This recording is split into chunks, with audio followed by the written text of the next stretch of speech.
les charges qui pèsent. Joseph Diogbenou face à la presse après la suspension de la plénière de ce jour à l'hémicycle. Une plénière consacrée aux réponses du gouvernement à 3 questions d'actualité à lui adressées par la représentation nationale. Le rachat de la dette intérieure du Bénin, le mandat de la gestion du port autonome de Cotonou et la protection des ressortissants béninois à l'étranger. Sur la question du rachat de la dette intérieure du Bénin, le gouvernement rappelle que c'est une opération engagée par ses soins pour soulager la dette accumulée par la gestion antérieure de l'État. La dite dette en ensemble, ces dettes donc, ont une maturité moyenne de 3,3% avec un taux d'intérêt de 7,2%.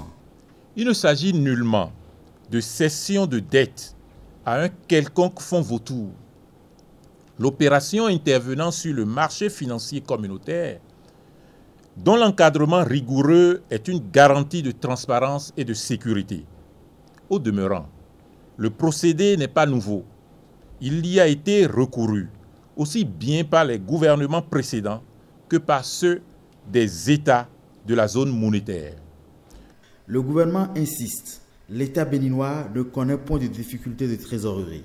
Et à la question alors de savoir qui gère le port autonome de Cotonou aujourd'hui et comment, voici la réponse de l'exécutif. D'une part, il ne s'agit pas d'une cession d'actions. L'État reste et demeure l'unique actionnaire du port autonome de Cotonou.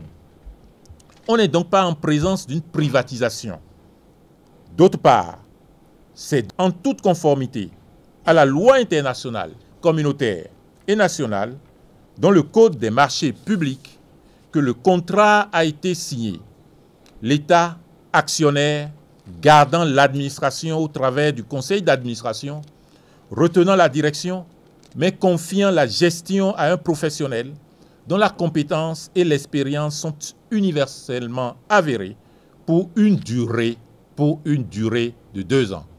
Les médias, en l'occurrence les réseaux sociaux, ont relayé abondamment ces derniers jours des vidéos de Béninois en difficulté ou faisant l'objet de traitements inhumains à l'étranger avec de possibles pertes en vies humaines.